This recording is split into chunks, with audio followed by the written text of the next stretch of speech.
Hello, everyone. My name is Brandon Heiman, and today I'm going to do a paper presentation on the research study Understanding Design Trade-offs for Health Technologies, a Mixed Methods Approach. The authors of the study are Katie O'Leary, Jordan Eschler, Logan Kendall, Lisa M. Visor, James D. Ralston, and Wanda Pratt. It's a little bit of an overview over what the research study aimed to accomplish. They introduced a new mixed methods approach to health technologies, including methodology, which was borrowed from psychology and is used to quantify opinions. The framework centers around a structured data collection and analysis of self management with illness and the adoption of technology into their health decisions. Three advantages of the new methodology were discussed throughout the research paper. The first was the fact that it provides structured health sciences theoretical framework to guide data collection. The second being that there was an enhancement of coding unstructured data with using statistical patterns. The last being that it offered an empowerment to the participants in order to weigh in on their values of what aspects of technology that they would like to see that were significantly and felt the most important to them. So what is Q methodology? Well, it utilizes a set of statements about a given topic to gather participant point of views. You'll see over on the side an example of a Q methodology diagram.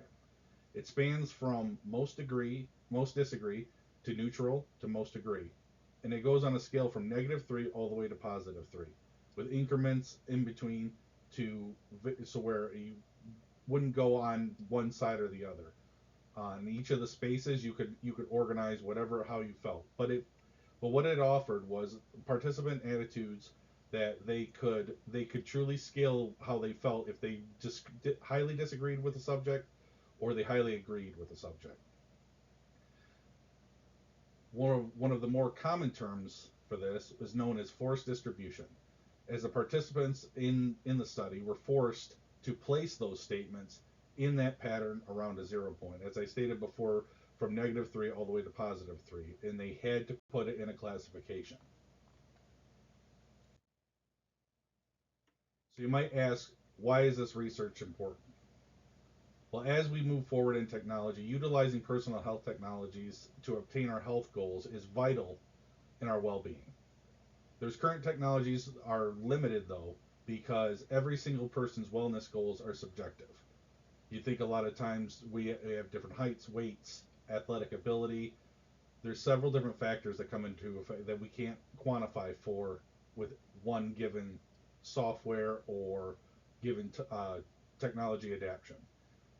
So the research in this study is going to help to determine what specific values that each of us as individuals see in the health information that we see on such technology, and can help with the designers in the future to adapt technologies more to what we're looking to see in different types of apps and wearables.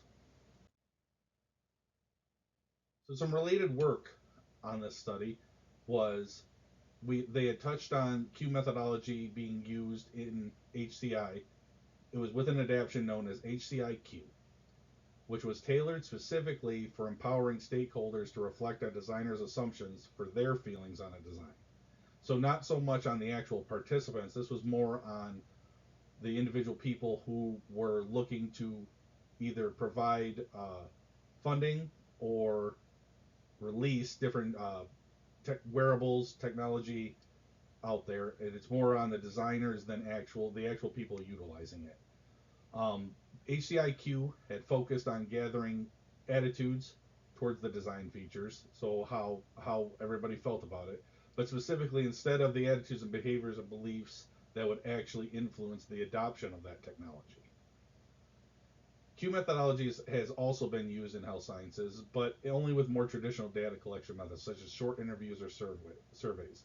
Very similar to most psychological studies that have been used in the past, as trying to get actual hands-on information from the participants. HCI researchers of the health self-management currently use qualitative methods with those interviews and focus groups to explore those stakeholder perspectives of the technology in health and how it makes them feel.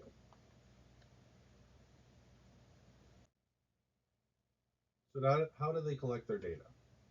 Well, they had recruited a total of 18 individuals. 9 older adults with type 2 diabetes and 9 mothers of children with asthma were ultimately recruited.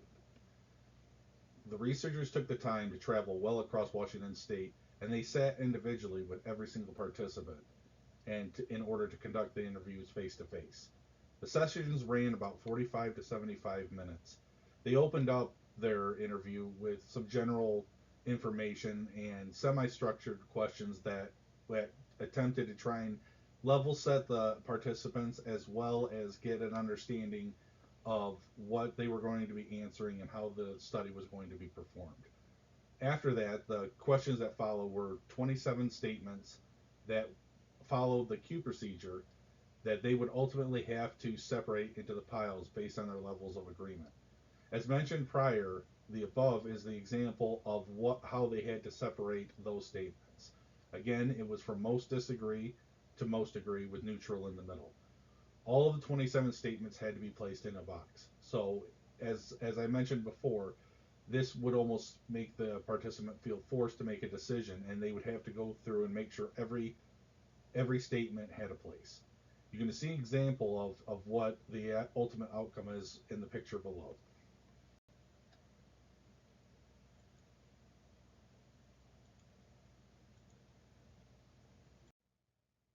So after collecting the data, what did they do to analyze it? Well, they used factor analysis which was performed by utilizing pictures that were taken of all the participants' arrangements across the study and of that Q methodology data. Those statements were then transcribed to a proprietary software called PQ method, which is used for all types of Q methodology research and decision making. Those factors were determined using principal component analysis, which was used to minimize that variance in the data between the different participants.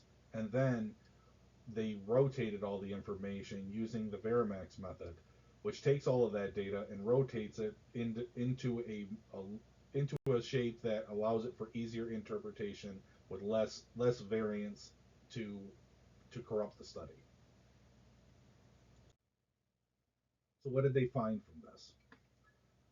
There was 4 different attitudes that came out of this that ended up accounting for almost 68% of the total variance across the research study.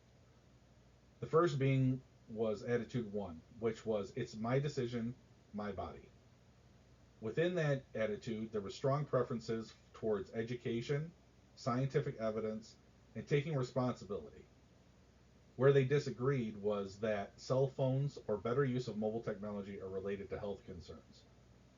So in that attitude, they were focusing more on trying to get actual education about their health and wellness versus relying on a wearable or an app or any type of digital way of getting their information. In the second attitude, they were assuming my doctor will tell me. In that attitude, there was a strong preference for follow-ups from their doctor, and that when they had those follow-ups from the doctor, it would help them to keep track on the goals that were already preset by their doctor. And the belief was that all of those goals that were set by the doctor would ultimately help improve their overall well-being. Where they disagreed on this attitude was that they were the expert of their own healthcare, meaning that there was not the WebMD diagnosis or everything that they hear from an app or see from a type of monitoring is the ultimate truth, that the doctor was going to be the tell all be all of what they needed. In the third attitude, it was called it's just automatic. There was no strong preference seen in this attitude, but it was simply the support that the fact that the doctor's orders will only be followed if they actually believe it will help. So instead, not analyzing everything that the doctor would say and take it out as like if they think that they were going to actually benefit from what the doctor was telling them to do, that they would ultimately adhere to it. The one disagreement that they saw within this attitude was that their self-reliance was not attributed to the fact of them being an expert of their own healthcare, meaning that just because they felt like they needed to do it themselves didn't mean that they knew everything about their own personal health care. And the fourth attitude, when should I be worried? In that attitude, there was a strong preference towards technology, electronic communication with their doctor, and a desire to be educated about their health and they only showed a neutral feeling towards knowing the science behind health advice. I personally actually felt very connected to the fourth attitude because I am very connected with my doctor as far as talking back and forth, and I want to know the best ways that I can be educated to further my own personal health. So when reading through this, that attitude really hit home for me personally. So what do we learn from this study? Well, within this study, the data could be built on to develop personas grounded in the perspective presented by the participants. And by personas, I mean almost like profiles for different types of algorithms that could be set up within technology to tailor made to what a person is really wanting to get out of their app. So it's not a one size fits all. And furthermore, that those personas could help the designers develop in a highly opinionated personal health technology design. Again, where it's not a one size fits all. You can go through and have several different options to turn things on, turn things off, that it makes it almost tailor made to what you're looking for in an app and or wearable. What you want to have take things off. You're starting to see it probably more and more in the technology nowadays. It's becoming more and more adaptive to what an individual person wants with their design. Furthermore, those techniques demonstrated in the research will help the designers understand the views that directly influence the different stakeholders' adoption of personal health technologies for chronic disease management. So, as the boomer generation becomes more and more towards the age where they're going to have these type of critical chronic health diseases, there's going to be better ways to catch things early, to diagnose it, to make connections with their doctor. And although it may not be a widely accepted methodology for trying to get their health information, it's going to be the way that ultimately benefits their life. So, as this research goes through finding out how people feel, we need to find the best ways to get all generations to accept different types of technology and including it as a part of their life, if not just for their own well-being, but for their families as well. Because I'm sure a lot of people's families want to keep them around. So I know I run into a lot. I've been working a lot with my family, and my mom is not huge on technology, but she she's began to grow a little bit, and I think there's a lot of support with this research study to really help get that home.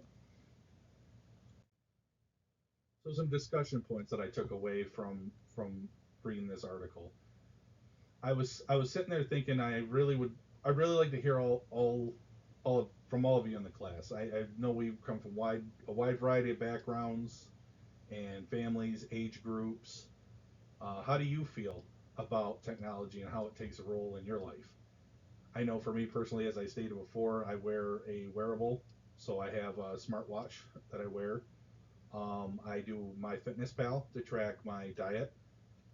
Um, Other than that, I don't have any of the fancy shoes with the stuff in them or Google Glass or anything like that. Um, so I'd be curious to hear what each one of you, how technology plays a part in your health. Um, and then the other thing is with the technology that's out there, such as like Fitbit, smartwatches, or even the health apps. Do you feel represented with options of what you're looking for? And if not, what are some things that you'd like to see?